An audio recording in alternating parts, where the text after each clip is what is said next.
Have you ever wondered about numbers? Where did they come from? Did we invent them like we invented the wheel or the alphabet? Or are numbers something more fundamental, woven into the fabric of the universe itself? These questions have puzzled philosophers and mathematicians for centuries. Numbers are so ingrained in our lives, from counting our money to measuring time, that we often take them for granted. But their true nature remains an enigma. Some argue that numbers are merely tools invented by humans to make sense of the world. Others believe that numbers have an independent existence, that they are universal truths waiting to be discovered. This essay will delve into this fascinating debate, exploring both sides of the argument. We will journey through history, science, and philosophy, seeking to unravel the mystery of numbers. The use of numbers can be traced back to the dawn of civilization. From the earliest days, humans have sought ways to quantify and make sense of the world around them. Numbers were not just abstract concepts, but practical tools for survival and progress. Ancient cultures across the globe developed their own systems of counting, often driven by practical needs like tracking livestock or trading goods. These early counting systems were the foundation upon which more complex mathematical concepts were built. For instance, the abacus, one of the earliest counting tools, revolutionized trade and commerce, making transactions more efficient and reliable. In Mesopotamia, the Sumerians developed a sophisticated number system based on 60, which is still reflected in our measurement of time and angles. This sexagesimal system was not only used for trade, but also for astronomical calculations, which were crucial for their agricultural society. The legacy of this system is evident today in the way we divide hours into minutes and seconds. The Egyptians used hieroglyphs to represent numbers and were skilled mathematicians, as evidenced by their monumental architecture. Their understanding of geometry and arithmetic allowed them to construct the pyramids with remarkable precision. The Rhind Mathematical Papyrus, one of the oldest mathematical texts, reveals their advanced knowledge in solving practical problems related to construction and land measurement.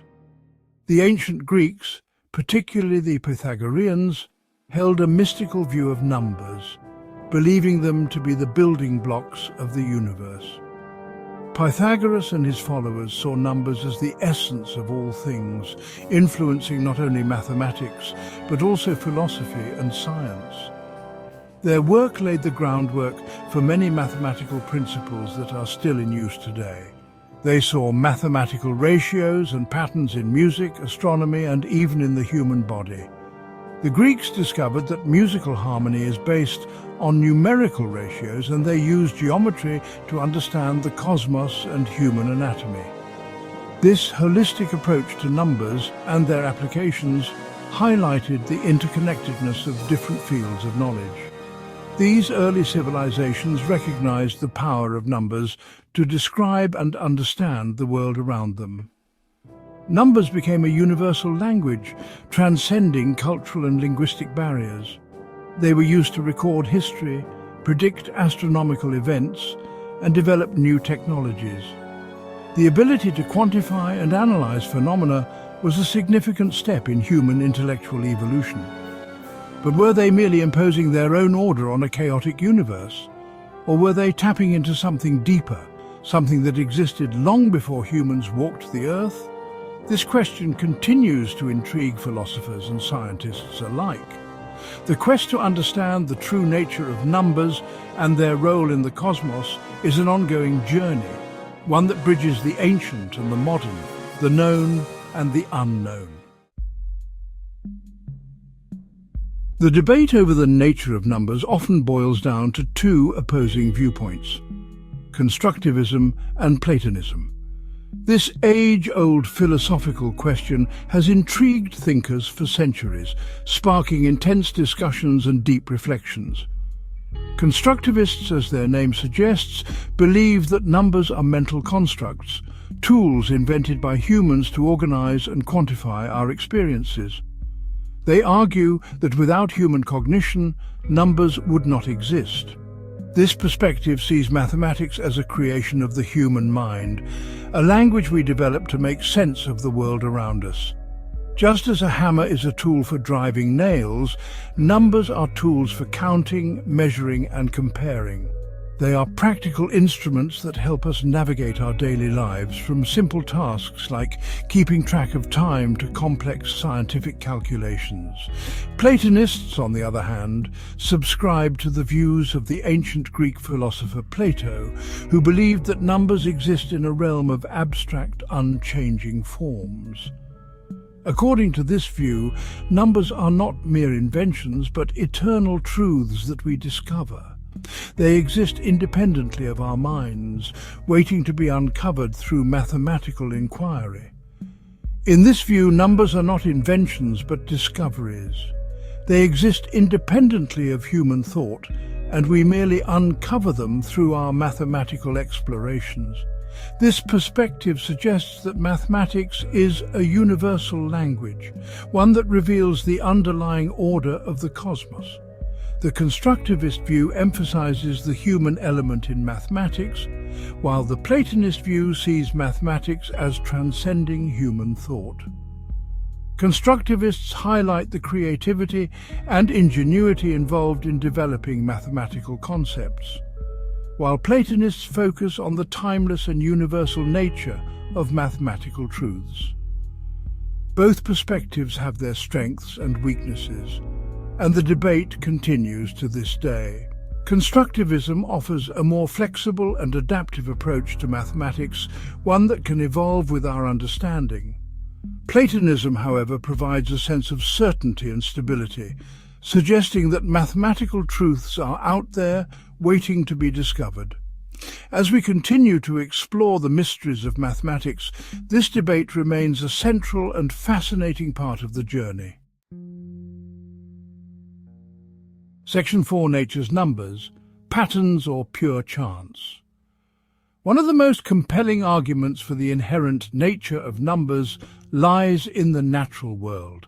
From the spiral patterns of seashells to the branching of trees, nature seems to exhibit an inherent mathematical order. The Fibonacci sequence, in which each number is the sum of the two preceding ones, appears repeatedly in nature. The arrangement of petals on a flower, the spirals of a pine cone, and even the proportions of the human body often exhibit this intriguing sequence.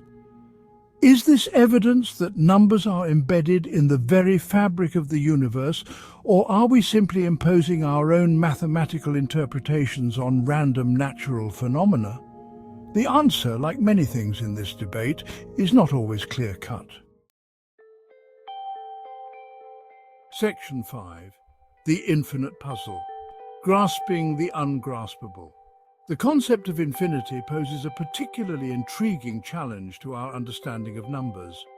It stretches the boundaries of our imagination and forces us to confront the limitations of our own minds. If numbers are merely human inventions, how can we conceive of something that is boundless, endless? This paradox has puzzled mathematicians and philosophers for centuries. Yet infinity seems to be an essential part of mathematics. It appears in various branches, from calculus to set theory, and even in the study of fractals. We can imagine counting forever, always adding one more number to the sequence. This simple act of counting leads us to the concept of potential infinity, where the process never ends. And in geometry, we deal with infinite lines and planes.